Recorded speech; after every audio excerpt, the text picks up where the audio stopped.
Mira, ahí estoy grabando. Vamos a ver si sale. Bien. No sé. No toco más nada y la dejo ahí. Y le voy a avisar que estoy grabando. Camila, la estoy grabando. Si sale bien, la subo a YouTube. Listo. ¿Quién te dice? Bueno, entonces.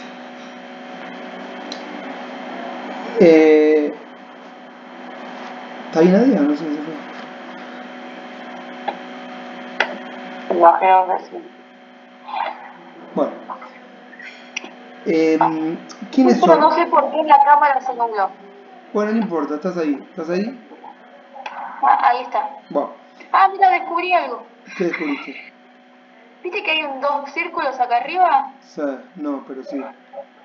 Al lado, bueno, si toco dos círculos, esos dos círculos, se nubla la cámara. Me gusta que te quedaste riendo igual, yo no te estoy viendo.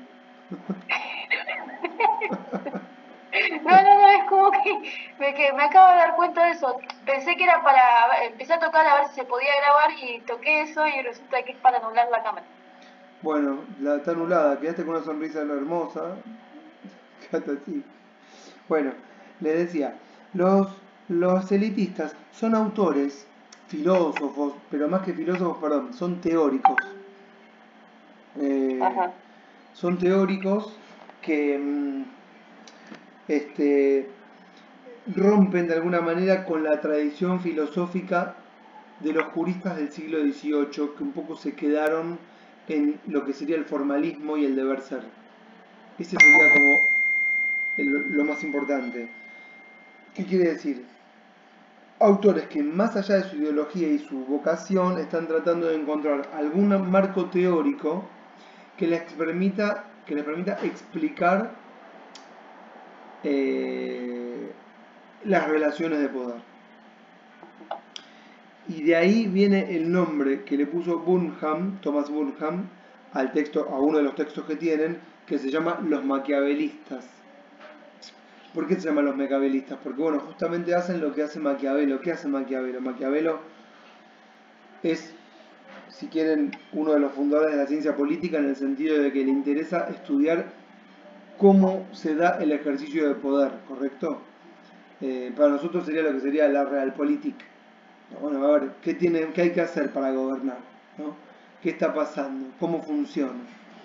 Y él dice que los elitistas, estos Mosca, Pareto, Mitchell, yo diría Weber también, son autores que tienen por vocación la necesidad de encontrar un marco teórico que les permite explicar, porque advierten que con el marco teórico jurista de los juristas, que son los intelectuales de las revoluciones, ya no es suficiente.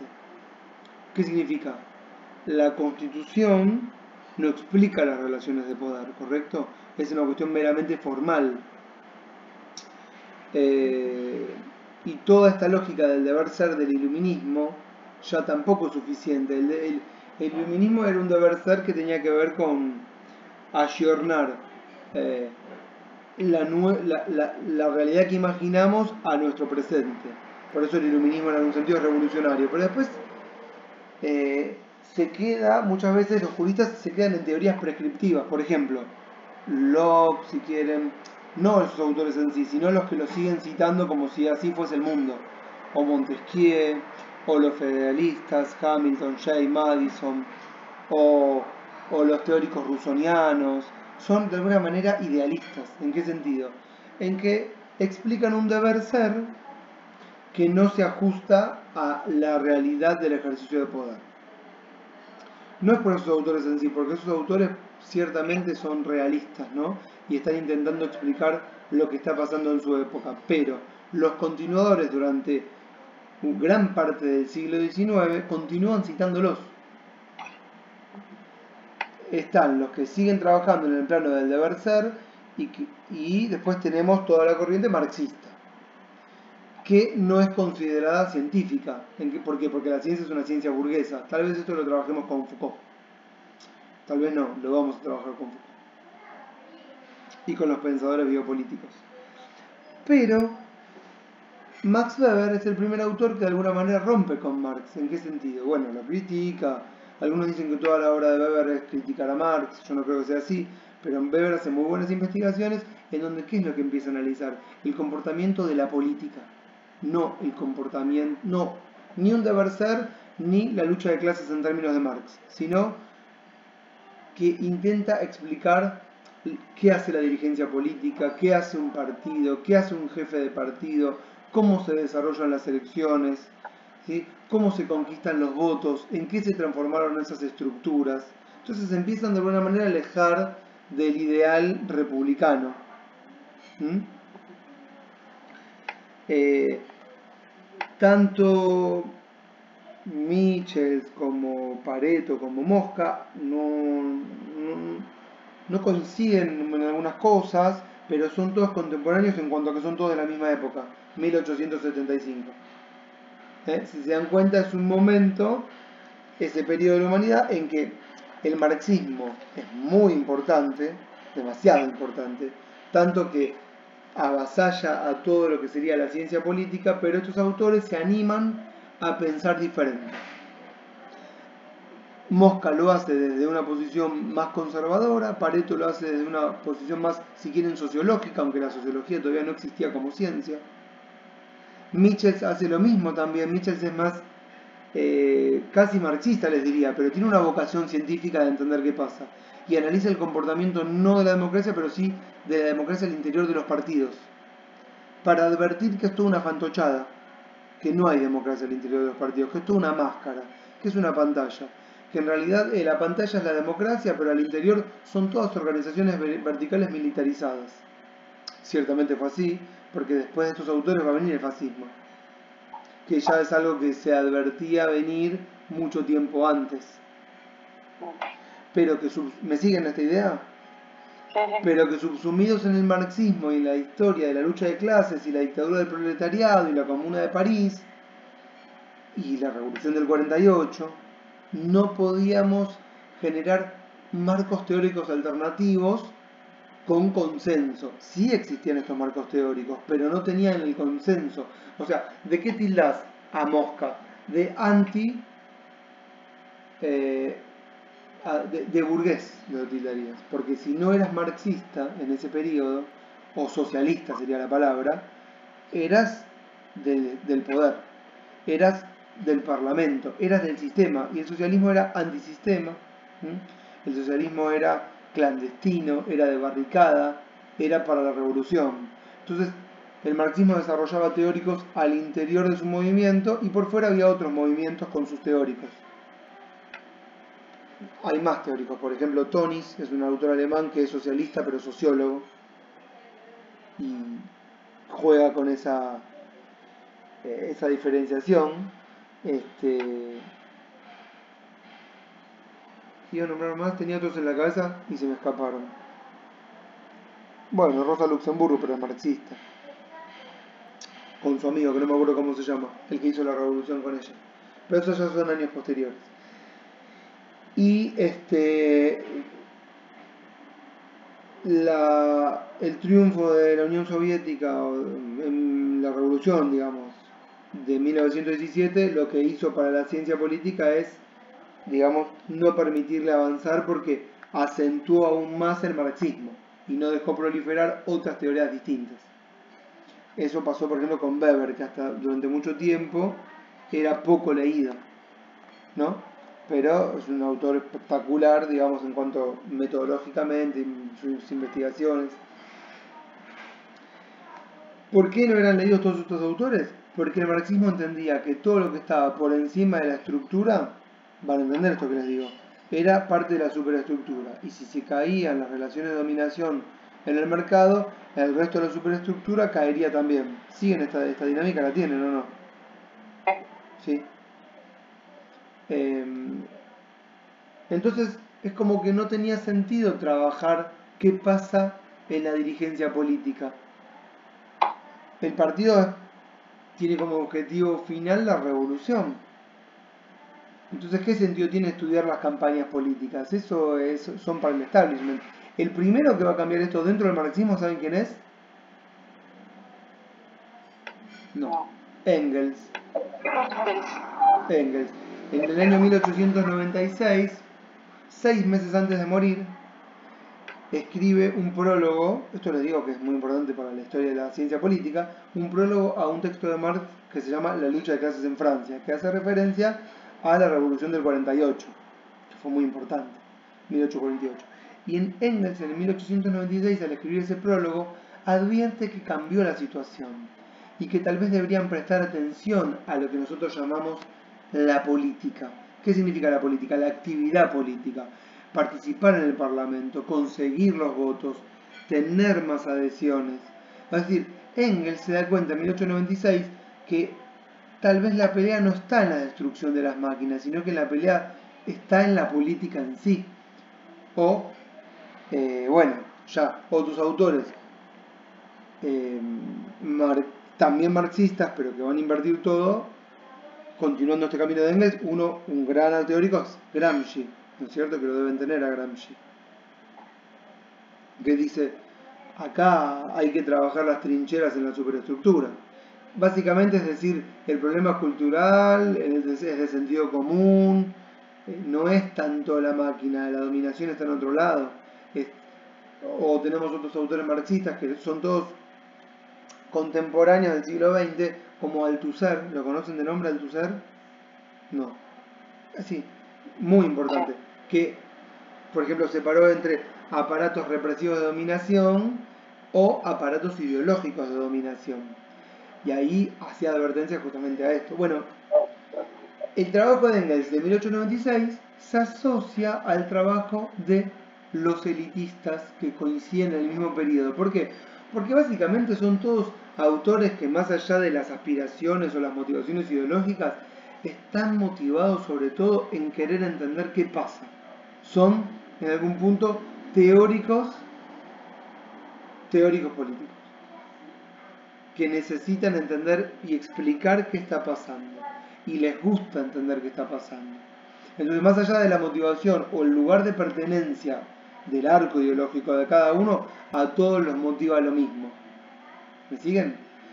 En el texto de Mosca, de Burkhardt, hay muchas confusiones. Si ahora tenemos tiempo lo leemos. Hay muchas confusiones porque confunde teoría con ciencia, confunde sus posiciones ideológicas con lo que explica la realidad, confunde el deber ser con el ser. En algún momento dice, bueno, las constituciones al final no sirven para nada. Lo que se ve ahí en el texto de Burkhardt, que cita a Mosca, es que hay una ruptura, que está tratando de entender qué está pasando.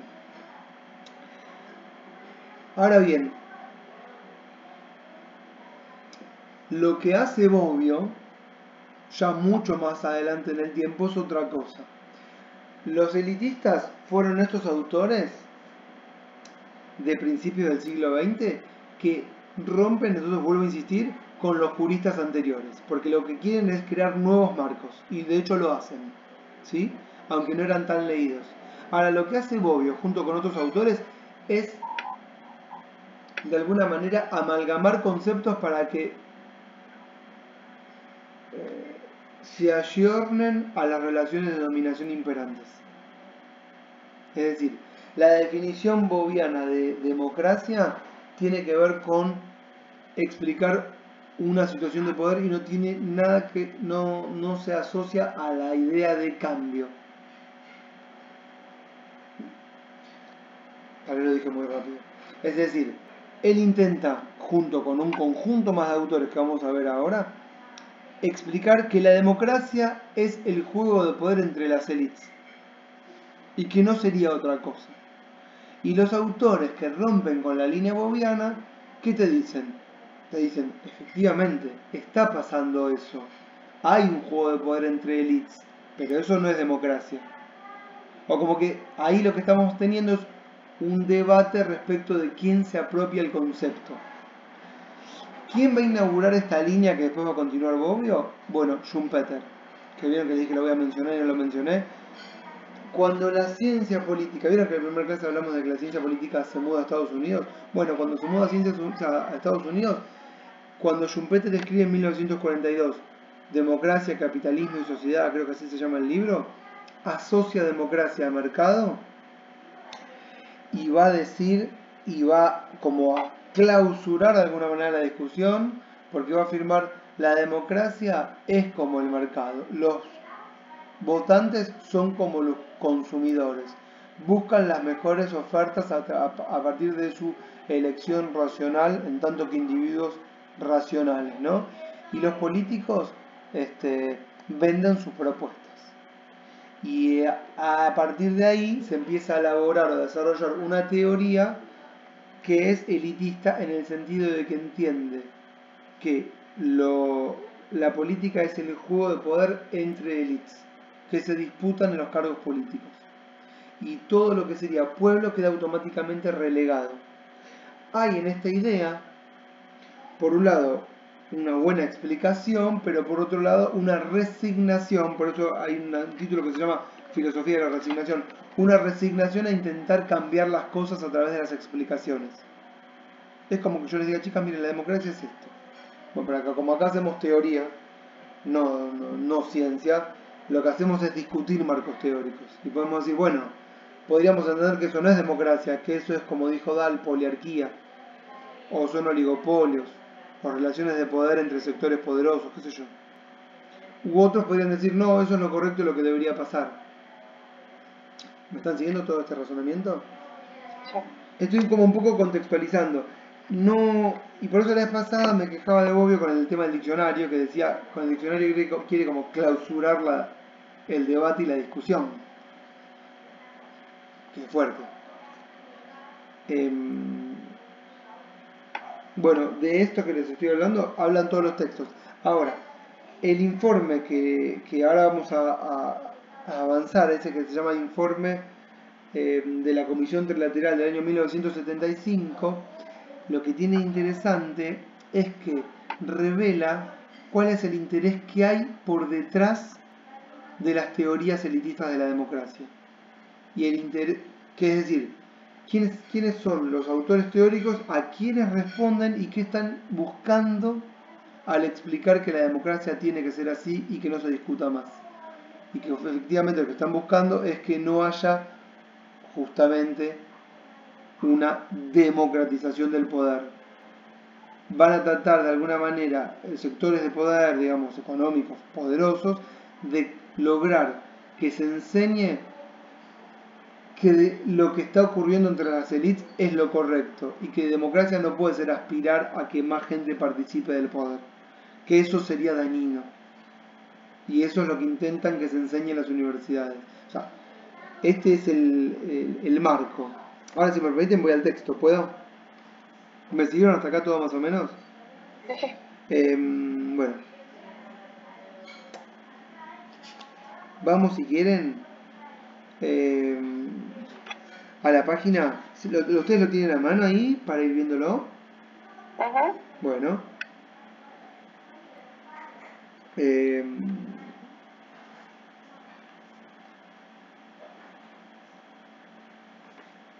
Al punto 3 si quieren, directamente. Que está en la página 131.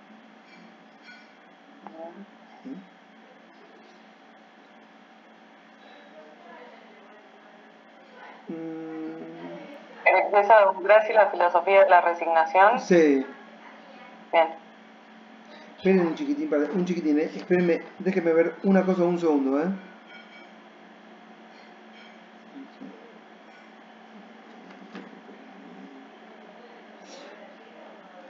¿Podemos ir a la página 129? Chiquitín para atrás, creo que ahí lo dejé la vez pasada.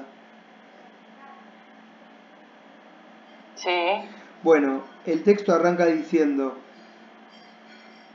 vieron que hay un parrafito que dice, si por democracia directa se entiende estrictamente, este es obvio, directamente, si por democracia directa se entiende estrictamente participación de todos los ciudadanos en todas las decisiones, ¿me están siguiendo?, que les atañen, ciertamente la propuesta es insensata. Lo que Bobbio está haciendo aquí es diciendo que la democracia directa es inviable. Sí, claro, en la práctica es imposible, digamos. Lo dice ahí, es materialmente imposible, dice, Claro. que todos decidan todo en sociedades cada vez más complejas, como las industriales modernas, sociedades industriales modernas. y es desde este punto de vista del desarrollo ético e intelectual de la humanidad indeseable incluso. Es decir, tampoco es deseable que todos decidamos todo, dice Bobbio. En los escritos de juventud, Marx indicó como meta del desarrollo civil de la humanidad al hombre total, pero el individuo rusoniano llamado a participar desde la mañana hasta la noche para ejercer sus deberes de ciudadano no sería hombre total, sino el ciudadano total. Observando con atención, el ciudadano total, o sea, una persona que esté completamente dedicada a lo público, además de su vida privada, no es más que la otra cara igualmente peligrosa del Estado total. No por casualidad, la democracia rusoniana frecuentemente ha sido interpretada como la democracia totalitaria, en oposición a la democracia liberal. Y ahí lo que ven es la afirmación de cómo Bobbio defiende una democracia que él llama liberal. Nosotros lo que estuvimos, creo que esto sí lo hicimos en las pasadas, estuvimos diferenciando lo que era liberal de lo que era democracia, que no es lo mismo. Esto lo hablamos toda la clase pasada, ¿no? ¿O no? ¿Qué? ¿No? No me acuerdo. ¿No? Sí, lo hablamos. Que, por ejemplo, que los conceptos del liberalismo que tienen que ver con lo republicano, la división de poderes, el no abuso del Estado respecto de los derechos de los individuos, todo eso, el retirarse y dejar hacer, la libertad de trabajar, de comerciar, los elementos básicos de lo que podríamos llamar el liberalismo, sintetizándolo, no son democráticos, porque democracia es participación popular y el liberalismo no quiere participación popular, quiere participación solo de ellos. Ese es el triunfo de lo que sería el liberalismo, ¿sí?, de los siglos XVII y XVIII. Todo lo que tenga que ver con participación popular fue siempre rechazado. Autores intelectuales de ese periodo, por ejemplo, Tocqueville, por decir uno, que dice, tenemos que evitar la tiranía de las mayorías. Eso es lo que tenemos que hacer. Las instituciones, dice Tocqueville, lo digo porque esto lo repite Bobbio igual, las instituciones tienen que ser un freno a las peticiones y los avances de las mayorías democratizantes. No podemos permitirlo.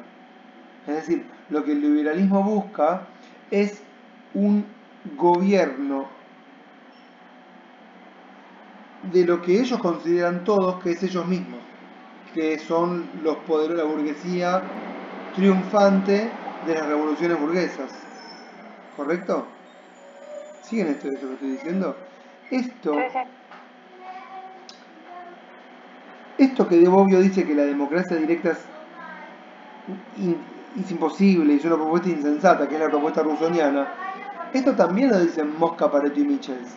La diferencia es que Michels, por ejemplo, lo dice no animado, sino con pesimismo y resignación. Y Bobbio lo dice afirmando esto es lo correcto. Es indeseable una democracia en la que todos participen. ¿Por qué? Porque eso sería un estado total y es peligroso, dice Bobbio. ¿Me siguen esta idea? Y es un autor que de alguna manera está sentando las bases de lo que nosotros después vamos a repetir. No está bueno que todos participemos, porque sería un quilombo. Básicamente ese sería el concepto.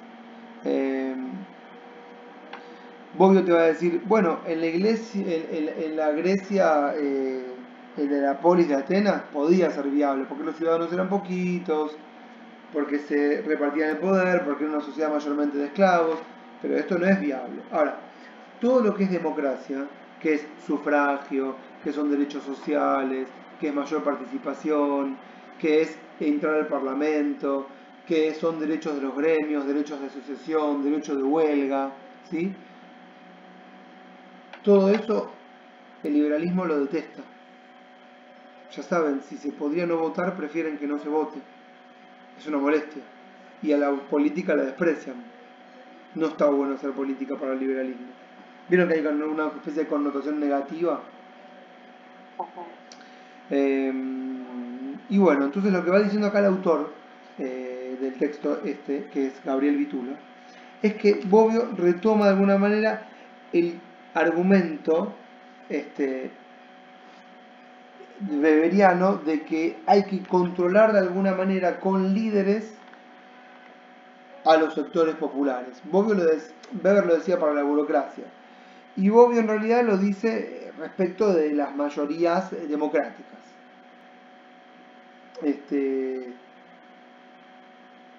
Claramente lo que está sosteniendo acá es esta idea de la democracia elitista.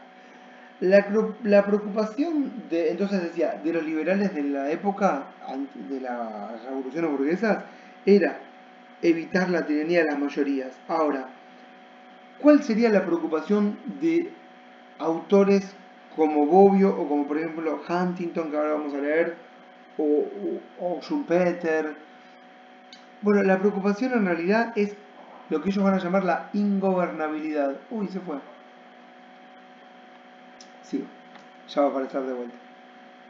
Es decir, ellos lo que ven es que no es bueno que todos gobiernen porque eso lleva a la ingobernabilidad. No todos pueden tomar decisiones.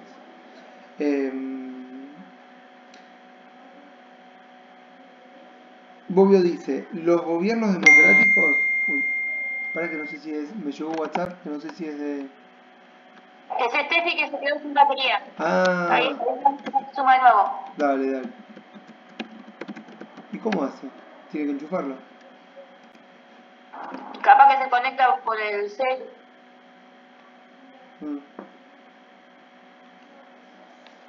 Bueno, a ver. ¿Me siguen o hablo mucho? Para mí está bien. Ah, no, a veces tengo miedo de hablar mucho.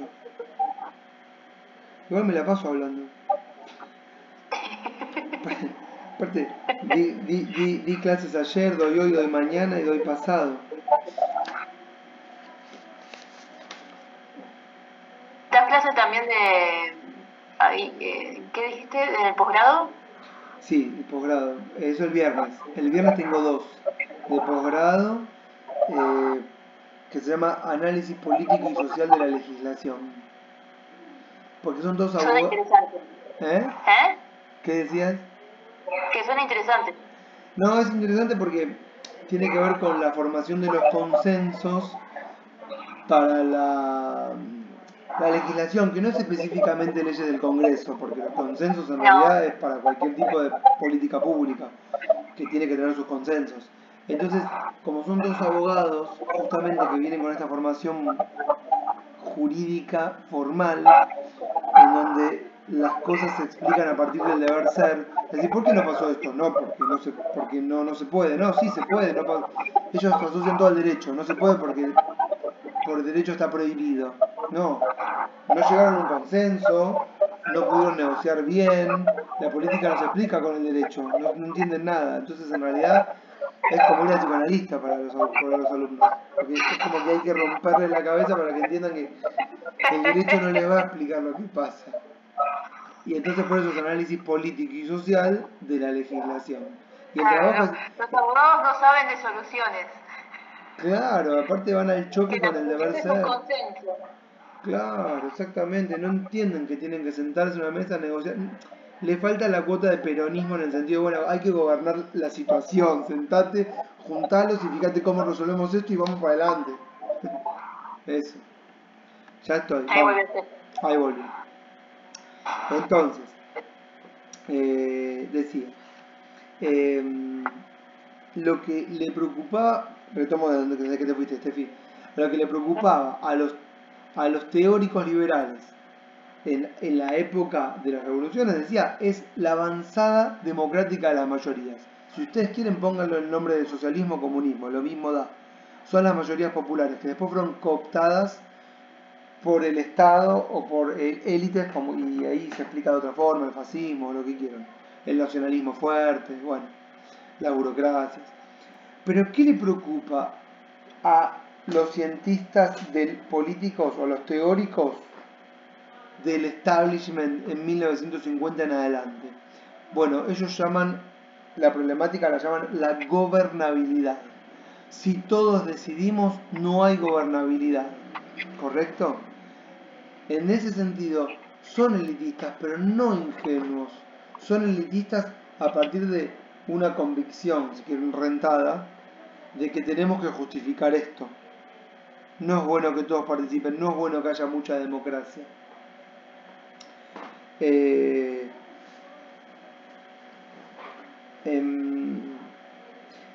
Abajo en la página 130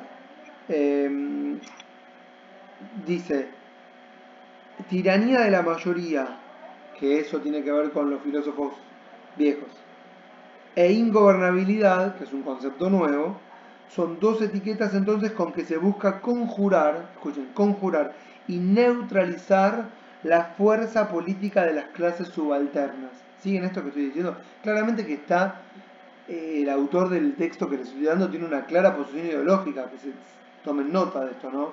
No es que lo está diciendo en el vacío. ¿Lo entendieron? La tiranía de las mayorías es de los autores viejos, de los James Madison, Hamilton, Locke, Montesquieu y tantos Sieyès, no sé, son autores viejos. Ingobernabilidad, los teóricos modernos, post 1950. Pero bueno, son dos etiquetas, pero la idea es la misma. Conjurar y neutralizar la fuerza política de las clases subalternas, es decir, de los sectores populares, o de las mayorías, o de los que no tienen nada.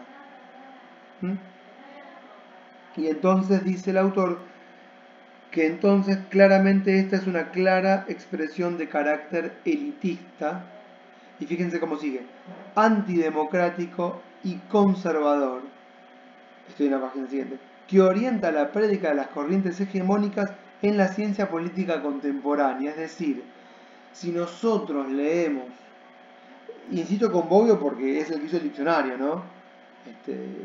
Y además se hacen congresos, les conté la vez pasada, para homenajearlo. Si se enseñan autores como Bobbio, la línea que se está bajando, por más que parezca la línea científica oficial, es una línea que, según este autor, se puede entender antidemocrática, conservadora, de carácter elitista, y que va contra las corrientes contrahegemónicas, o es la hegemonía en la ciencia política contemporánea.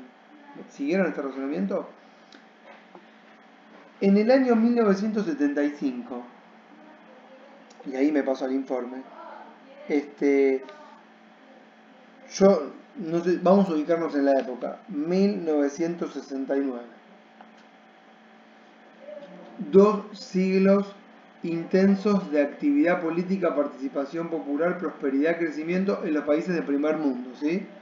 Los países del tercer mundo, bueno, África, las independencias, pero en los países europeos occidentales lo que se está viviendo es, digamos, un festival de nuevos derechos, nuevas reivindicaciones, ¿correcto?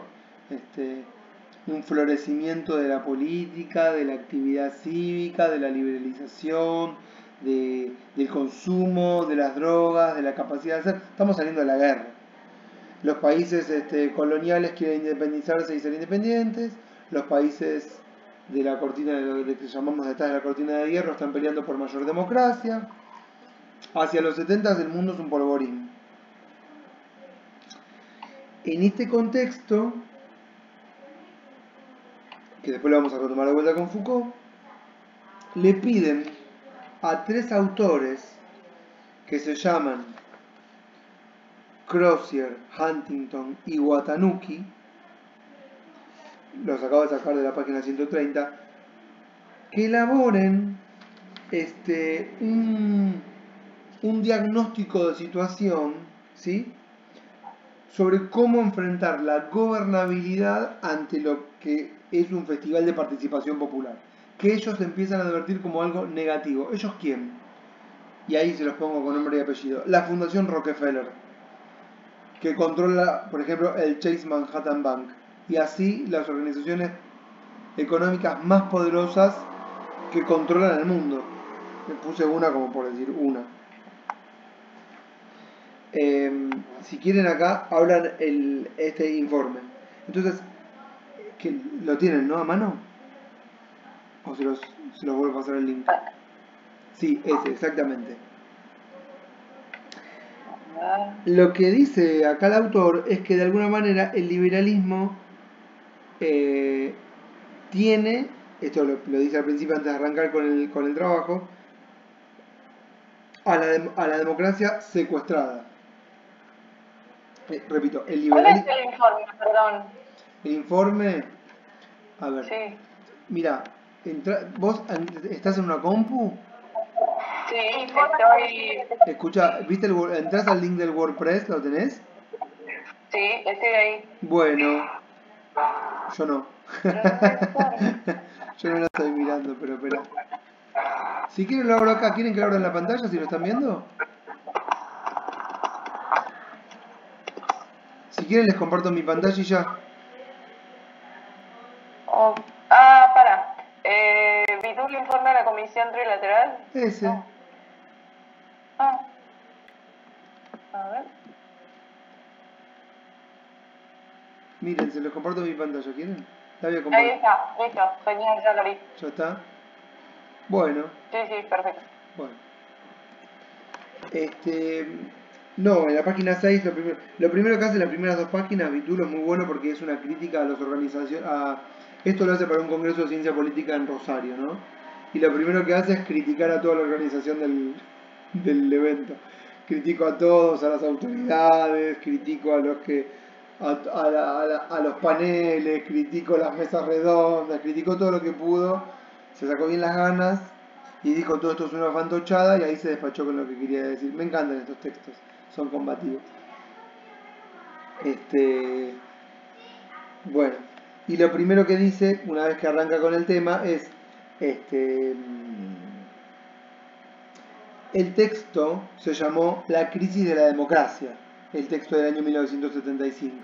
Lo que los autores paradigmáticamente hacían era, en el momento de mayor florecimiento de la democracia, ponerle el mote de crisis. ¿Entienden? La democracia estaba en crisis cuando en realidad lo que, si uno entiende democracia como gobierno o mayor participación popular, era lo que estaba pasando. Cada vez había mayor participación. Y ellos se despachan con la crisis de la democracia. Reporte sobre la gobernabilidad. Y cómo tenemos que de alguna manera buscar soluciones para que haya mayor gobernabilidad y si quieren de alguna manera menor democracia.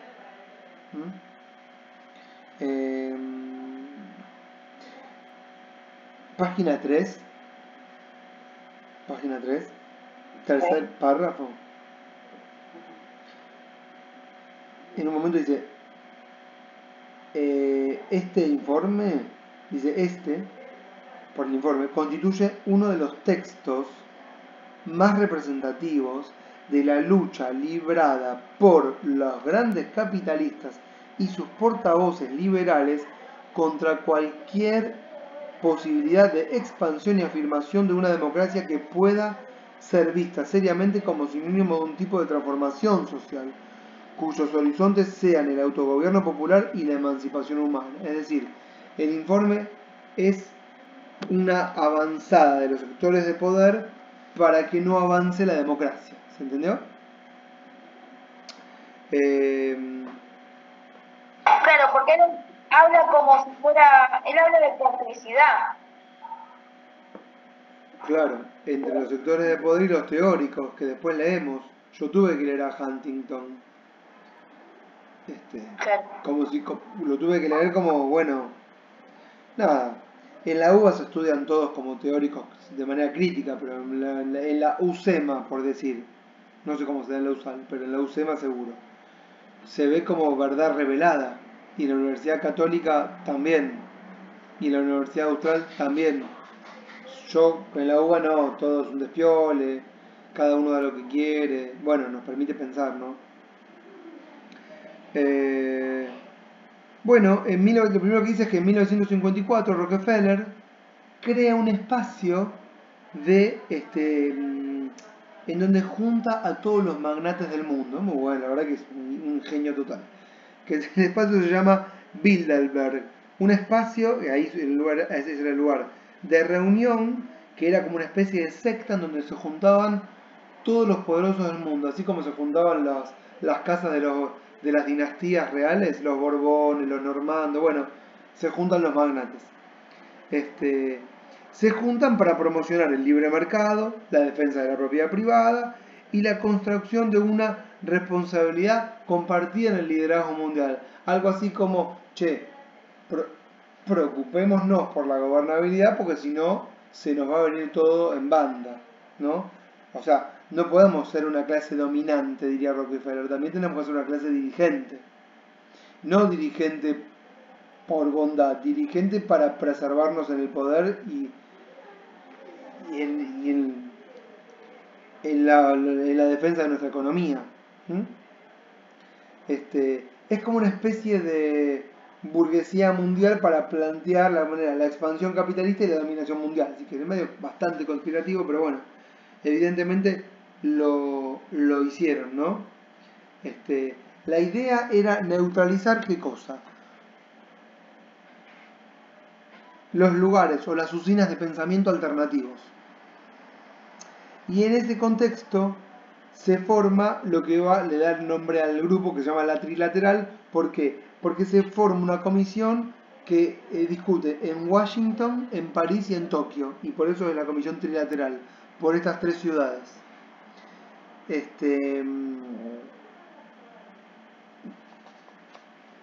Eran las tres sedes de donde se hacían los debates, ¿no? Bueno, ¿quiénes redactan el informe? Página 6, ahora sí. Huntington, que murió en el 2008, son todos bien contemporáneos. Michael Kreuzer murió en 2013 y Watanuki, Hoshi Watanuki, este es japonés, que en el 2016 cuando se escribió esto todavía estaba vivo, no se lo pueden googlear y ver si existe o no existe aún, si ya se murió o no se murió. El primer informe de los varios que redactaron justamente es el que se llamó Democracia, o sobre la democracia, como que la democracia está en crisis, ¿no? Bueno, después el texto habla sobre qué pasaba en los 60, que ya les conté, los movimientos obreros, los movimientos de los negros, los movimientos de las ecologistas, feministas, pacifistas. Y a esto ellos lo llaman la crisis de la democracia. Y por eso lo que viene aquí es la contraofensiva empresarial. Que la idea justamente era neutralizar a todos estos grupos que llamamos minoritarios, pero que en volumen son la mayoría, ¿no? Las mujeres, la mitad, básicamente. Es una ofensiva, página 7, de carácter político, económico y cultural destinada a sepultar la ola democratizadora y a obligar a las clases populares a retroceder, o como ponen acá, o a volver a su debido lugar, que es el lugar subalterno que siempre les fuera reservado por las clases dominantes. Y acá, ¿saben a qué me acuerdo?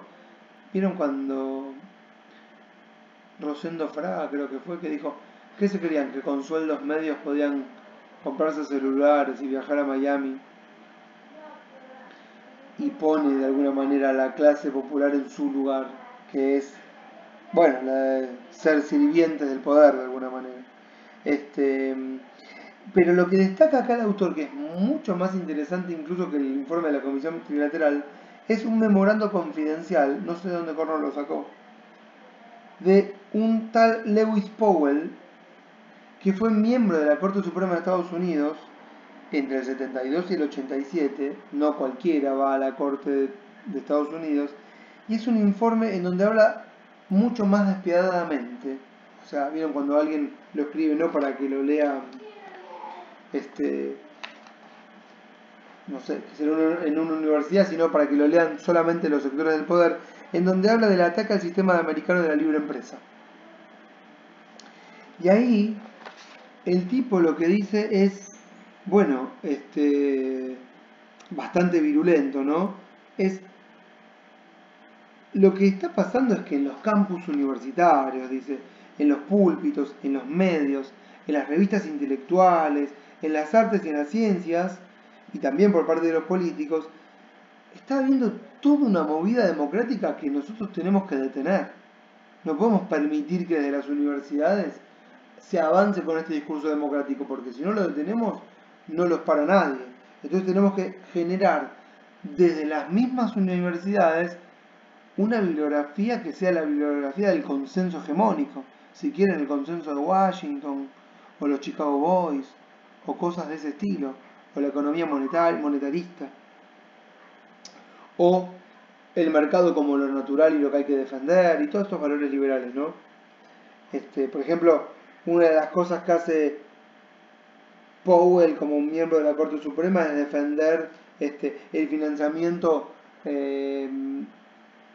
por parte de las empresas a las campañas electorales, para que gane más el que más plata tiene, y cosas que defienden a la libre empresa. Y Powell, este mismo tipo, que escribe para los americanos, pero para los magnates, dice, la culpa de todo la tienen los empresarios, somos nosotros, por dejar avanzar a los sectores populares y por no ponernos al mando de la política y dirigir el ejercicio de poder y relegarnos a nuestros negocios. Lo que tenemos que hacer es hacernos cargo de lo público. No podemos dejar en manos de otros el ejercicio de poder. También tenemos que, por supuesto, gobernar los medios, decían ellos en ese momento, porque los medios son lugares muy importantes en donde se producen los ataques de los sectores populares y también tenemos que gobernar los medios.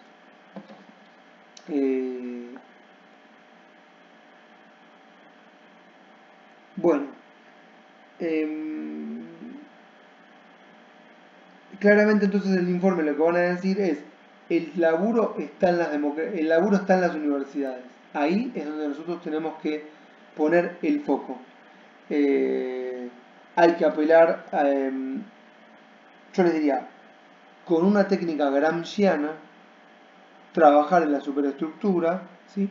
Para convencer de que lo que se da en el mercado en términos hegemónicos se dé también en el discurso en términos hegemónicos y que haya una correspondencia entre el discurso y la dominación. ¿Se entiende esta idea? Gramsci diría justamente lo contrario. O hay que trabajar en la contrahegemonía para que se produzca una ruptura y a partir de ahí lograr las bases para una revolución. Eso está muy alejado de lo que podía ser la realidad en los años 70. Dicen en el informe, escuchen, página 11, cuanto más democrático sea un sistema, estoy leyendo en el tercer párrafo, casi al final, cuanto más democrático sea un sistema, mayores serán las probabilidades de que sea liquidado por amenazas intrínsecas. Es decir, si nosotros abrimos un sistema mayor participación, más corre peligro el sistema de desaparecer por amenazas intrínsecas, significa por los propios componentes del sistema democrático. Es decir, si nosotros dejamos para que se entienda, si gobierna el comunismo, por ejemplo en Chile, que llega por la vía electoral en el 73, que de hecho lo hace, si nosotros permitimos que eso avance, bueno, ahí corremos el riesgo de que la democracia, como nosotros la entendemos que tiene que ser elitista y conservadora, sucumba. Por eso Cuba te lo bancaron en Estados Unidos, pero Chile no te lo iba a bancar. Chile no iba a bancar porque Chile era un país muy importante. Entonces, cuando gana Allende por la vía democrática del socialismo, eso fue algo inaceptable. Y ahí el golpe. En los países de primer mundo tienen otras técnicas. No pueden utilizar golpes de Estado. No sé si podemos asociarlo a lo que pasó en Argentina, sería muy distinto. Pero sí, por ejemplo, lo que pasó en Brasil. Ahora vamos a Brasil. Tengo para ustedes un texto de Brasil para el final.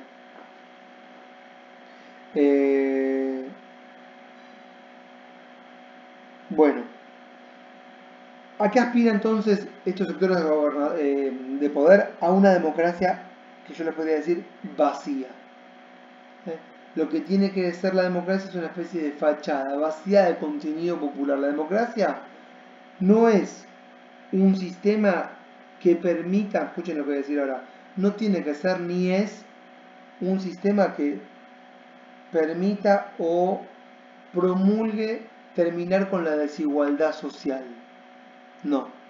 La democracia, en realidad, en el sentido elitista, es un mecanismo para que las élites se repartan o compitan por el poder, sin controles verticales, ¿sí? Solo horizontales, y sin ninguna posibilidad de aspiración hacia algo mejor, en términos de redistribución de riqueza o de modificación del status quo. ¿Siguen esta idea? Esto sería por lo que ellos entienden democracia. Es decir, hay que apelar a menos democracia para salvar la democracia. Eso es una de las frases que afirman en el informe. Según Huntington, por ejemplo, la fuerte ola de participación, años 60 y 70, y movilización ciudadana, todos estos movimientos, estimula un creciente espíritu de rebeldía y de aspiración a la igualdad. Esto está en la página 12. Eso decía Huntington, que la fuerte ola de participación y movilización aspira a un espíritu creciente de demanda y aspiración por la igualdad y mayor rebeldía. Eso no lo podemos permitir. Eso va a terminar destrozando la democracia. Entonces lo que queda claro acá es que la democracia se opone al capitalismo. No son, como diría Bobbio, ¿cómo decía Bobbio? Bobbio decía dos elementos confluyentes casi de manera natural. Esto lo leímos en la clase pasada, está al principio del capítulo que tenían para leer. Cuando Bobbio dice, democracia y liberalismo son dos conceptos que están indisolublemente unidos. Y acá lo que estamos observando es que en realidad democracia y liberalismo son dos cosas totalmente distintas, y democracia y capitalismo también son dos cosas distintas, y si queremos que exista el liberalismo y queremos que exista el capitalismo, tenemos que abogar por menos democracia. ¿Está? Huntington, página 13, hablaba de pérdida de gobernabilidad, ¿sí? Por mayores demandas, que según él amenazaban a la democracia, pero que bueno, en realidad amenazaban básicamente al capitalismo y a la propiedad, ¿no? Y bueno, básicamente entonces estas dice él, exageraciones participacionistas nos ponen ante la crisis de la gobernabilidad. Otro problema es el problema de la educación, que un poco, bueno, aparece en las universidades, pero algunos lo piensan para los niveles iniciales. Y después, bueno, acá aparece el tema de Chile en el 75, por ejemplo, que conquistan de alguna manera el poder, y menciona cómo en Inglaterra en el 79 y en Estados Unidos en 1980 se instalan gobiernos conservadores que alientan, Margaret Thatcher, Ronald Reagan, que alientan de alguna manera esta idea con sus intelectuales. Pero, ¿saben qué es interesante que mencionan en el informe? Que es súper importante, dicen los autores, conservar los puestos clave. ¿Cuáles son los puestos clave? Bueno, ministerios claves, secretarías importantes. Por ejemplo, yo les voy a decir, el ministro de Economía no puede ser cualquiera, tiene que ser del poder. El presidente del Banco Central no puede ser cualquiera, tiene que ser de sectores corporativos. ¿Entienden? El secretario de Industria, o por ejemplo en Argentina, para que se entienda bien, el ministro de Agricultura, no pueden dejárselo a cualquiera. ¿Entienden lo que digo, no? Hay puestos clave que más allá de las presidencias que pueden ser populares, hay puestos claves que se conservan siempre.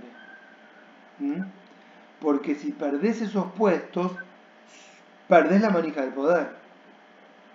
Es decir, si ustedes analizan cuántos ministros de Economía o funcionarios importantes puso, qué sé yo, la Rural, o la Fundación Mediterránea, o esa creo que es de Caballo, o hoy si quieren la Asociación Argentina de Empresas, AEA, o la Cámara Argentina de Comercio, en puestos importantes de los funcionarios públicos, advierten que en realidad los sectores de poder tienen por vocación también dirigir, no solo dominar, porque si sueltan la manija ahí pierden el control. ¿Entienden esto que estoy diciendo? Y esto lo dicen los autores en el informe en el año 75. Hay que conservar los puestos clave dentro de la burocracia estatal para no perder la manija y el control de las políticas públicas más importantes. Siempre me acuerdo, por ejemplo, cuando sube Menem, pone como ministro de Economía, que se murió pronto, un directivo de Bunge y Born, o cualquiera. Y después puso uno de Pérez Compán. Y después del otro de Loma Negra, todos miembros de sectores de poder importantes de la Argentina. Yo tengo un buen resumen, si les interesa, de élites en el poder de cuando sube Macri y todos los funcionarios que nombran y en qué puestos los nombran y quiénes venían de empresas o de corporaciones o de multinacionales, de bancos y de ese tipo de asociaciones. Llenaron toda la currícula. Por ejemplo, el eslogan "el mejor gobierno de los últimos 50 años" son el gobierno de las empresas. O como lo llamaban, ¿se acuerdan cómo lo llamaban? El gobierno de los CEOs. Uno puede criticarlo simpáticamente o no, pero bueno, está haciendo referencia a lo que planteaban en el 75, en aquella época, que empezó en ese periodo y nunca terminó. Bueno, ¿qué más hay de este informe? Lo estoy repasando todo. Dale, pásamelo. ¿Qué cosa? ¿El que te dije recién? Sí. Ah, bueno, pará, me lo apunto para después. Dale. Porque lo tendría que buscar. A ver, en realidad tal vez si lo busco acá lo encuentro. Miren, voy a compartir para que no se aburran cuando busco. Les comparto mi pantalla. ¿Ahí ven mi pantalla? ¿Están viendo mi pantalla? Aquí lo tengo, espera.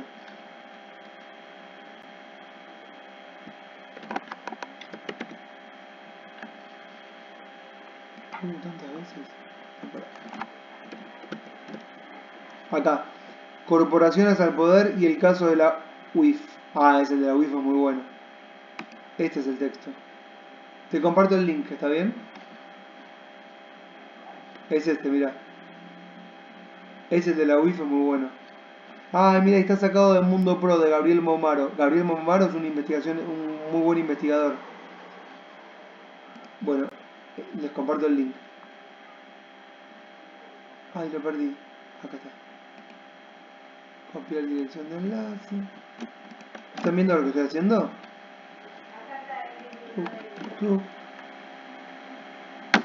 Ya lo tenés. Listo. Es muy bueno ese informe. Hay más en realidad, pero bueno. Huntington, ¿saben a lo que llamaba, por ejemplo, con el tema? No sé si Steffi estás ahí, porque como se congela la pantalla cada tanto, yo no sé si... Sí, está bien. Otro de los problemas que mencionaban era, bueno, ya lo dije, el tema de la participación. Mucha gente participa. Y ellos dicen, ¿qué tenemos que hacer para que la gente participe menos? Hay que hacer una política que convoque a la menor participación electoral. Que la gente no vote tanto. Que haya más apatía. No hace falta que votemos tanto. Y empiezan a buscar mecanismos formales e informales que conduzcan a mayor apatía y menor participación. Por ejemplo, ustedes saben que en Estados Unidos hay muchos mecanismos informales para que la gente no vote, como por ejemplo que se vota un martes, vieron que no es feriado, que hay que empadronarse previamente, que si no te empadronaste no votás. ¿Sí? Y él decía, hay que moderar la participación.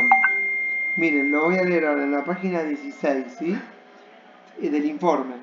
en el parrafito que está citado a Huntington del informe. La operación efectiva del sistema político democrático habitualmente exige alguna medida de apatía y de no involucramiento por parte de algunos individuos y grupos. Esta marginalización de algunos grupos es inherentemente antidemocrática, pero ha sido también uno de los factores que hizo posible que la democracia pudiera efectivamente funcionar. Es decir, si nosotros logramos que cada vez menos gente participe, yo sé, dice Huntington, que esto puede ser antidemocrático, pero esto lo que logra es una mayor efectividad del sistema democrático, que la gente no participe. Lo que está buscando de alguna manera es el sostenimiento del régimen con menor participación, justamente es antidemocrático, ¿no? Otros autores, por ejemplo, miren, Almond y Verba, ven a más abajo, 1963, estos autores en, eran hegemónicos en la ciencia política cuando eran líderes de opinión, ¿no? Se estudiaron en las universidades. Estos autores también hablaban de que era buena reducir o incluso anular la participación de muchos sectores de la vida pública porque eso era una garantía de estabilidad del sistema y lo que les importaba era la estabilidad del sistema más que la mayor participación democrática. Y estos son autores que se leen Si ustedes ponen Almond y Verba dentro de la bibliografía del sistema político comparados, ahí están, para ser leídos ingenua y mansamente. Y ahí aparece otra vez Schumpeter, que defendía de alguna manera lo mismo, las élites gubernamentales. Y si ustedes continúan en la página 17, empiezan a aparecer más politólogos que tenían la misma tesitura de no participación. Y dice, los primeros que iniciaron esto son Mosca, Pareto y Michels. Pero bueno, eso está en la página 17. La diferencia que yo les quiero hacer sentir es que Mosca, Pareto y Michels son autores muy viejos, que no tenían, ¿cómo les puedo decir? La malicia de Schumpeter, de Bobbio, de Huntington, de Almond y Verba, no tenían esa malicia de decir, vamos a decir esto porque acá quien nos está bancando es Rockefeller. No, Mosca o Michels o Pareto eran cientistas que trabajaban en universidades y que tenían vocación científica. ¿Entienden lo que quiero decir? Que es muy distinto, no estaban trabajando para alguien que los está bancando y que están tratando de que se enseñe una cosa y no otra, sino que están tratando de entender lo que está pasando. Lo que pasa es que Burnham, pero sobre todo Schumpeter, que no los menciona, los toma para refundar la ciencia política en Estados Unidos de una manera totalmente distinta. Y totalmente intencionada. Perdón. Bueno, finalmente termina el autor en el informe, vamos dejándolo, citando a Bobbio, compartiendo, no lo leemos, ya lo leímos antes, las mismas definiciones. Una de Bobbio es, nada es más peligroso para la democracia que el exceso de democracia. Eso llegó a decir. 1986. ¿Sí?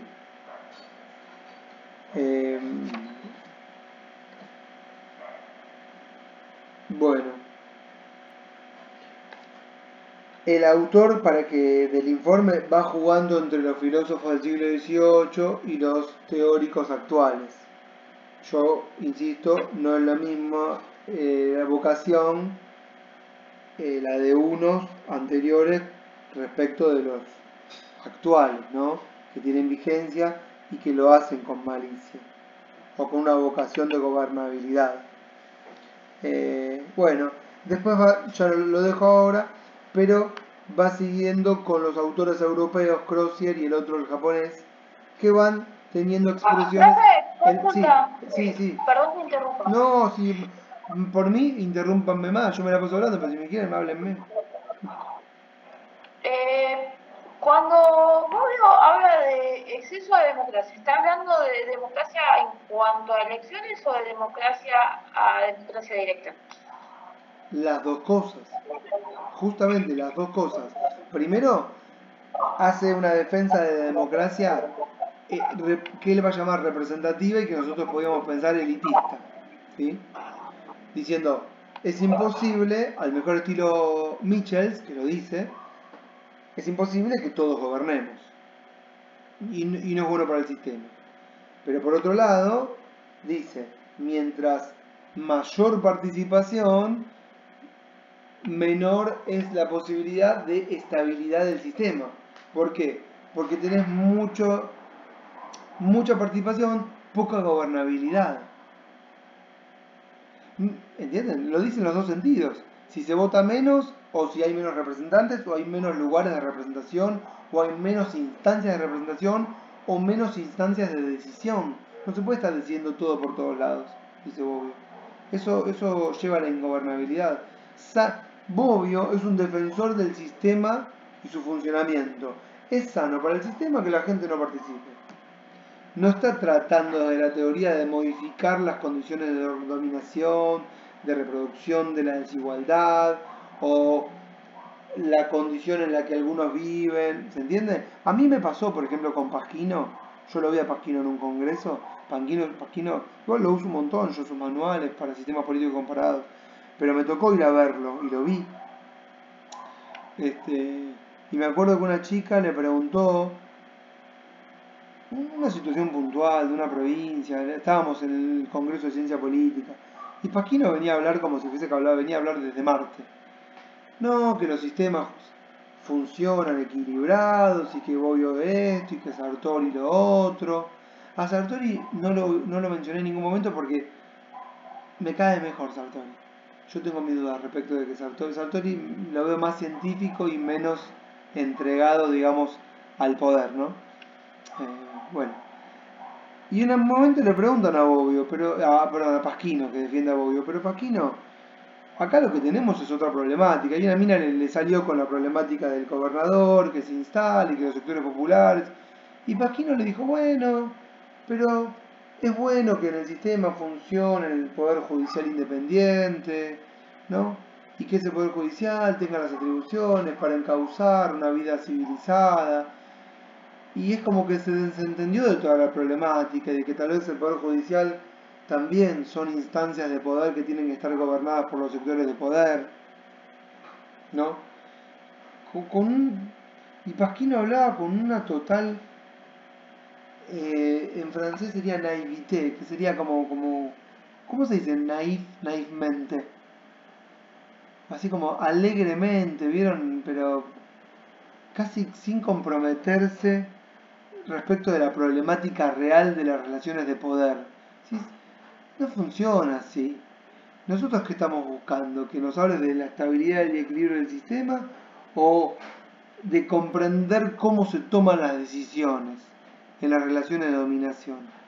Y bueno, a mí como cientista social me interesa entender cómo se toman las relaciones, cómo se toman las decisiones en el ejercicio de poder. Tampoco les digo que tengo la vocación de cambiar el mundo, pero ya al entenderlo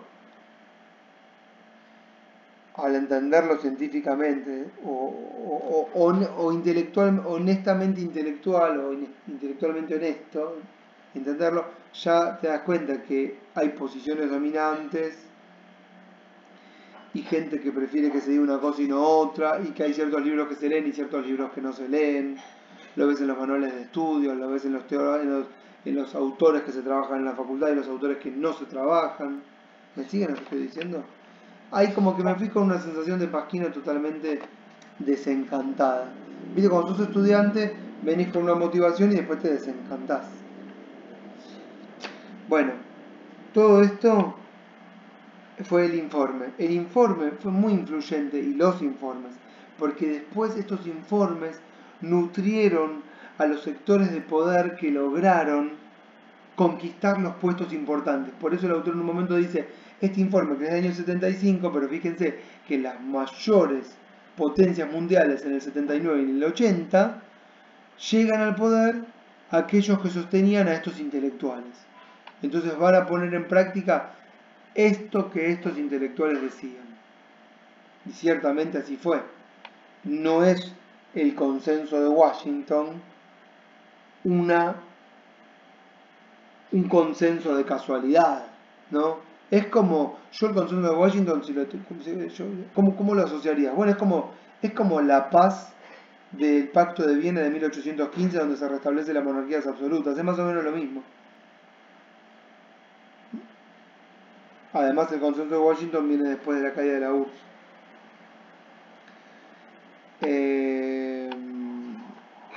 Bueno, vuelvo al texto anterior, en el punto 3. Exceso de democracia y filosofía de la resignación. Ahí ya entienden, cuando leen el título, volví al texto anterior, cuando leen el título exceso de democracia, ya saben a lo que me estoy refiriendo. No es bueno que haya mucha democracia. Las masas, la sociedad de masas, no tiene que ser controlada de alguna manera. Y el pensamiento boviano de alguna manera mantiene esta línea de democracia elitista, que el gobierno sea de pocos para la estabilidad del sistema. La apatía política es buena para Bobbio, ¿correcto? Y en las consideraciones finales, en la página 133 del texto que les dejé, tienen un resumen de lo que estuvimos hablando. Hasta acá estoy. El capítulo 5 lo dejo, porque básicamente no llegamos, son muchas cosas las que tenemos para ver. Y ahora, si me permiten, si están bien, me gustaría seguir con el texto Teoría de las élites y elitismo.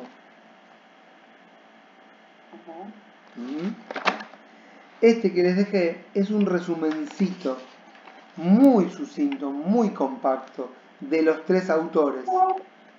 Los tres autores que serían la base teórica de esta corriente elitista.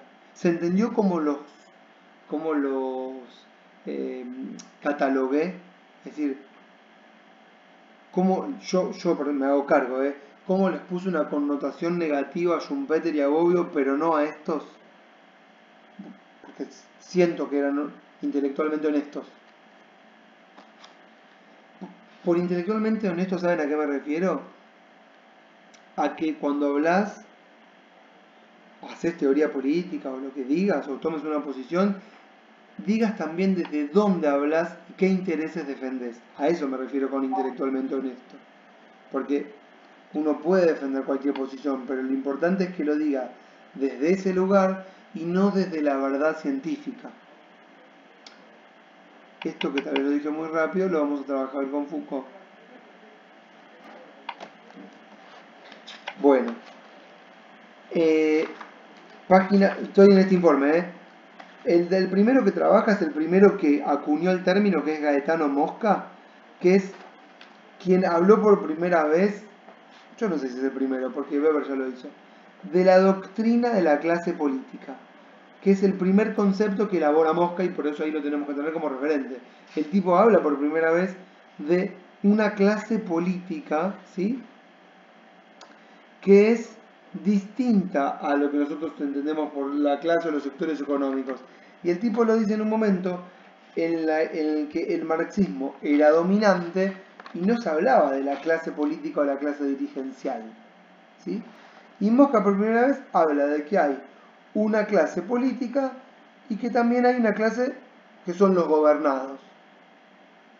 Y es el primero que hace esta diferenciación, y a partir de que hace esta diferenciación, que dice, espera, tenés una clase política por un lado, que es la clase gobernante, y tenés también a los gobernados, es que vos, a partir de, escuchen, la elaboración, la creación o la emergencia de este concepto, es que puedes empezar a analizar a la clase gobernante. Decir, bueno, si hay una clase gobernante, ¿cómo es esa clase gobernante?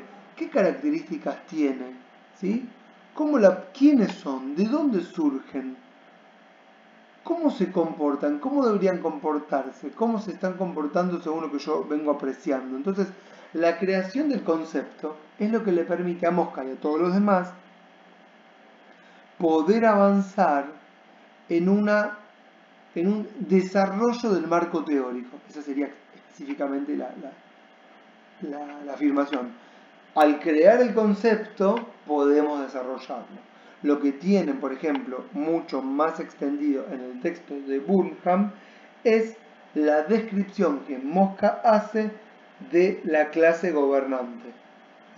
Por ejemplo, si es una clase gobernante que tiende, digamos, a ser más democrática, o si tiende a ser más autocrática, si es más liberal, si, no sé, cuáles son sus atributos, qué sé yo, todo esto deberíamos repasarlo, no terminamos más. Pero todo esto es lo que van viendo en el texto de Burnham, ¿no? Cuáles son sus tendencias, lo estoy repasando así como muy sucintamente. Y después Mosca, que les decía que es intelectualmente honesto, habla de cuál es para él el mejor y el peor gobierno. Es decir, bueno, después que analicé todo esto, ¿cuál sería para mí el mejor gobierno? ¿Cuál sería el peor gobierno? Pero lo dice a partir de que primero hizo una descripción. Bueno, Mosca es italiano y Pareto también. Y Mitchell se les había dicho que también. Es súper interesante que estos autores sean italianos. ¿Saben por qué? Porque en Italia, en ese periodo, es el periodo de esos años. Por ejemplo, Mosca nació en el 58, 1858. Muere en 1941, lo cual dice que vivió bastante. Y Wilfredo Pareto, creo que también. ¿Ven? Nació en 1848 también. Y murió en el 23. ¿Qué pasaba en Italia en este periodo? Ustedes no sé si saben, pero Italia logra la unificación en 1871. ¿Sabían eso? Y Italia tenía problemas en cuanto a la unificación porque, ¿cómo lo podríamos llamar? Había lo que hoy llamaríamos una especie de federalismo fuerte. ¿Qué sería federalismo fuerte? Había muchas regiones con mucho peso político propio y muchos problemas respecto de a ponerse de acuerdo en cuanto a la gobernabilidad. Entonces, esto es lo que los hace pensar, digamos, ante el problema de la unificación italiana y el problema de la mafia italiana y la burguesía industrial del norte y los sectores políticos, lo que los hace pensar a ellos en términos de élite. Y además, ellos piensan así porque se ven ante la necesidad de crear un marco teórico propio para entender la realidad de Italia. Es decir, ¿de dónde surgen los conceptos? Bueno, de la propia realidad que le toca vivir a cada uno. Por eso podríamos tener una materia que ya lo hablamos la pasada, teoría política argentina, donde veríamos a los autores que crearían conceptos que se ayornan a nuestra propia realidad. Bueno, estos autores elitistas que lo crean en este periodo, lo que están viendo es que, o lo que están necesitando es una teoría que cree, que elabore conceptos que les permitan entender su propia realidad política. ¿Está? Bueno, los conceptos que mejor, vuelvo a la página 17, los conceptos que desarrolla Mosca como así como fuertes son los conceptos de clase política, ¿sí? Fórmula política y lo que se llama defensa jurídica. En algún lado me anoté cuál era cada uno. Esperen. Pero saben que ahora me lo olvidé. Me lo acordaría si leo a Burnham, pero bueno, leí tantas cosas que lo tengo como bastante en la nebulosa, pero ya me va a salir. La vez pasada lo tenía todo bastante más claro. La vez pasada es en la semana que lo estuve leyendo. Pero estos son sus tres conceptos más importantes. Nunca habló puntualmente Mosca. Déjenlos anotados estos tres: clase política, fórmula política y defensa jurídica. Porque en algún momento me va a venir a la cabeza y se los voy a explicar qué es cada uno. Pero son conceptos que él elabora. Nunca él habló de elitismo. Nunca dijo yo soy un autor elitista o habló de elitismo. No. Pero la tendencia o la premisa era esa. entender que hay minorías que gobiernan y que hay mayorías, ¿sí?, que de alguna manera consensúan. ¿Ven? Esto es justamente lo que él llama la fórmula política. ¿A qué llama fórmula política? A esta especie de simbiosis o legitimidad que se da de arriba hacia abajo y de abajo hacia arriba entre una clase dirigente y una clase gobernada. Y llama fórmula política a esta correspondencia que tiene que existir siempre en toda sociedad. Y él dice, en toda sociedad existe el dominio de una minoría organizada, clase política, sobre una mayoría que va a entender como desorganizada. Y dice, se trata de un dominio no fundado en la fuerza, sino en el acuerdo que nace de un circuito virtuoso y solidario entre gobernantes y gobernados, ya que ambos, siempre en la página 17, reconocen el fundamento del poder, ejercitado por unos, obedecido por otros, en un universo común de valores y sentimientos a los que él denomina fórmula política. Es por esto que Burkham lo llama los maquiavelistas, porque Maquiavelo trataba de explicar lo mismo, la legitimidad en el ejercicio de poder, ¿sí?, y cuáles eran los argumentos de esa legitimidad. La monarquía, Dios, el mito, bueno, no sé, lo que sea en cada momento. Y acá explica defensa jurídica, pero lo explica tan cortito que no me sale, pero Burkham lo explica mejor y no lo estamos viendo. Él entendía, Mosca, que el Estado y el derecho eran dos instrumentos, siempre en la página 17, abajo de todo, dos instrumentos indispensables para disciplinar la relación entre minorías activas y ambiciosas, ¿sí?, y enormes y anómicas masas de gobernados. ¿Ves? Acá incluso tengo anotado página 138 de Burkham. Tengo todo así, disperso por todos lados. No me voy a ir acá. Ven, acá está el concepto de defensa jurídica. No lo voy a desarrollar ahora. Ya fue. Está desarrollado en otro texto. Mosca creía, página 18. Mosca creía que en el resultante, escuchen, del equilibrio dialéctico de las clases políticas dirigenciales se desarrollaba el sistema. O sea, él creía que podía haber entre clases dirigenciales y clases gobernadas un equilibrio que, bueno, iba a hacer a la gobernabilidad. Y ahí es que claramente es un elitista. Después ya el texto salta rápidamente a Pareto. ¿No están, no? No sé cómo están, si están cansadas, si están bien. No, bueno. Ya estoy, miren. Les quiero decir algo. Estoy bien. ¿Eh? Iba a hacer una pregunta, pero estoy esperando que termines. No, pregunta ahora, dale. Pregúntame.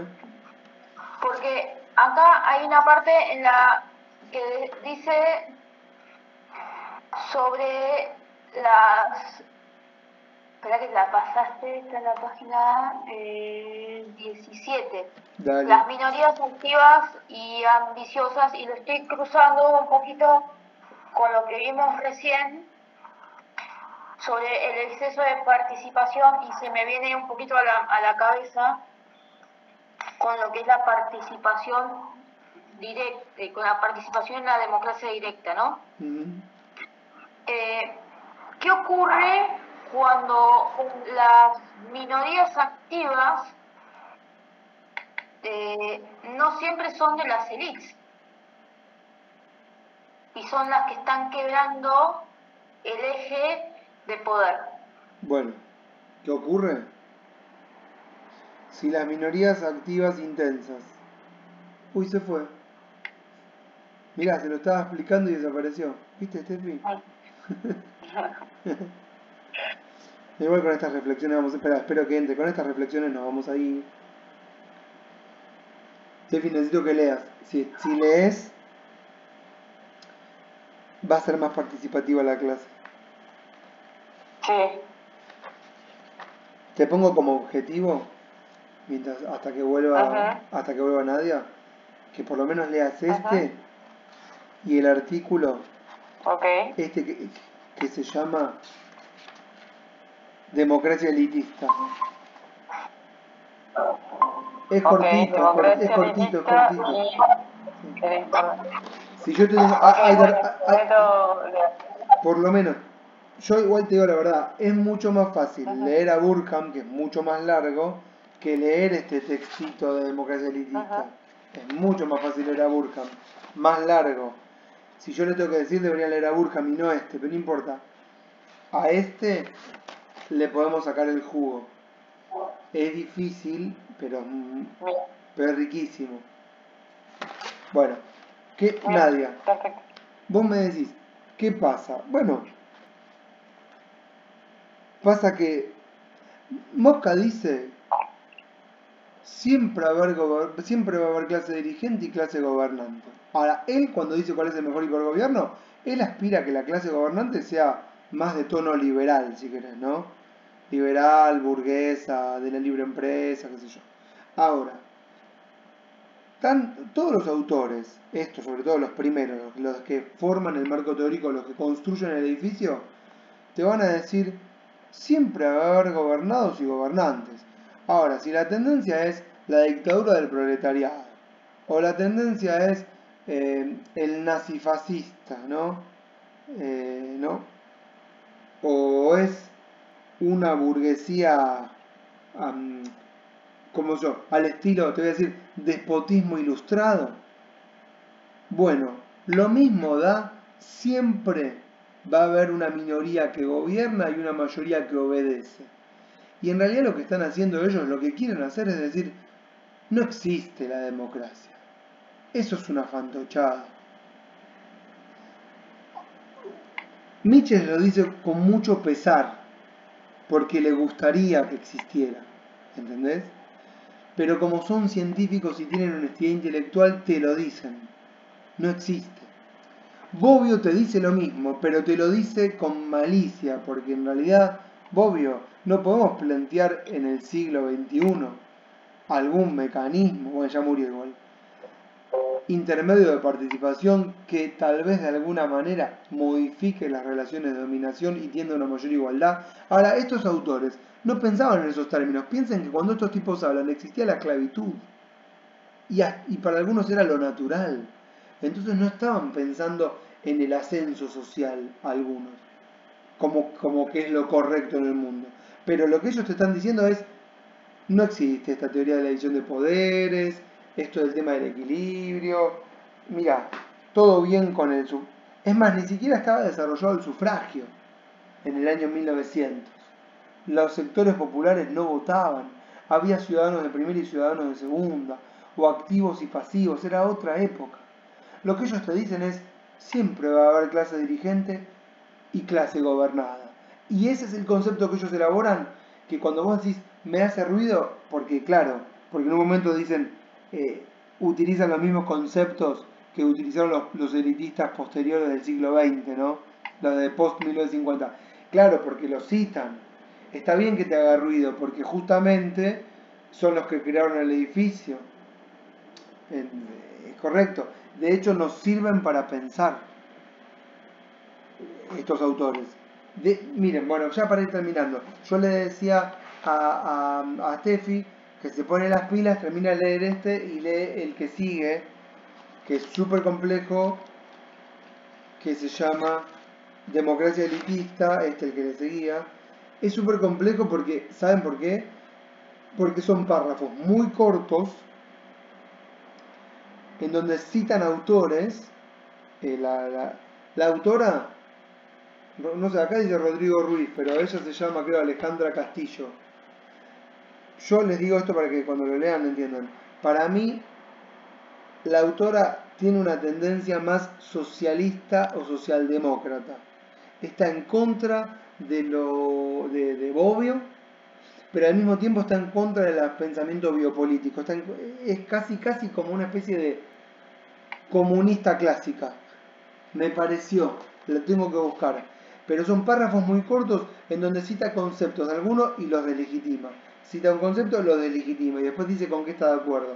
Y yo quiero que lo leamos para desmenuzarlo. Y lo último que les quiero decir, les voy a mandar también dos fotos de una nota que salió en Le Monde Diplomatique, en la última, sobre Brasil. La editorial, que es de José Nathanson, que se llama Brasil Sufre, es muy interesante para leerla en clave elitista. Y para leer a Brasil en clave elitista, sin la existencia de pueblo. Una vez que terminemos de leer este texto de democracia elitista, me gustaría que, estando empapadas, digamos, de todo esto, leamos, si quieren, juntas este artículo y veamos cómo perfectamente, aunque José Nathanson ni lo cita, el edificio teórico de los elitistas se aplica perfectamente a lo que en Brasil pasa y cómo nos permiten estos autores entender lo que pasa en Brasil. O sea, es súper interesante para que hacer el trabajo, para que nos sirva teoría política contemporánea, ¿no? Y después de que hagamos esto, yo igualmente les dejo los textos con lo que seguiríamos. Dale, ¿cuál es el Le Monde del mes pasado? Porque No, lo tenía. el del mes pasado es el del dossier sobre las derechas en el mundo. Sí. La nueva derecha, qué Ok. sé yo. Y el informe es sobre Brasil, se llama Estalla Brasil, que tiene Ok. varias notas. Si lo compran, la segunda es muy buena, se llama Masacre en Brasil. No sirve nada en cuanto a análisis político, pero es súper llevadera porque son todas las groserías y los grotescos de Bolsonaro. Pero está muy bueno porque está muy bien resumido. Y después otra nota muy buena que no leí, pero que voy a leer, es esta. El nuevo escenario político sudamericano, de María Esperanza Casullo, que escribe sobre la resiliencia de los populismos de izquierda en América Latina. Es muy bueno. Son temas que perfectamente se adaptan a la materia. Y después, esta también está buena. Alcanza con cambiar la constitución. Esto es sobre Chile y la convención constituyente. Son todas muy buenas. Y después lo que no leí para nada es Italia amenazada por el neoliberalismo. Pero eso no leí nada, así que no les puedo decir nada. Pero les mando la que quiero que lean. La primera, son dos páginas. Ok, dale. ¿Estamos? Bueno, voy a Sí. subir esta clase en YouTube. Así la tiene Camila y la tienen si leen los textos para repasar o si me quieren soportar de vuelta. ¿Está? Y le pregunto a Camila que si quiere el martes a las 9 hacemos este horario. Ajá. ¿Estamos? Listo, chicas. Nos vemos la vez que viene. Nos hablamos por chat. Salvo. Chao, chicas, que estén bien.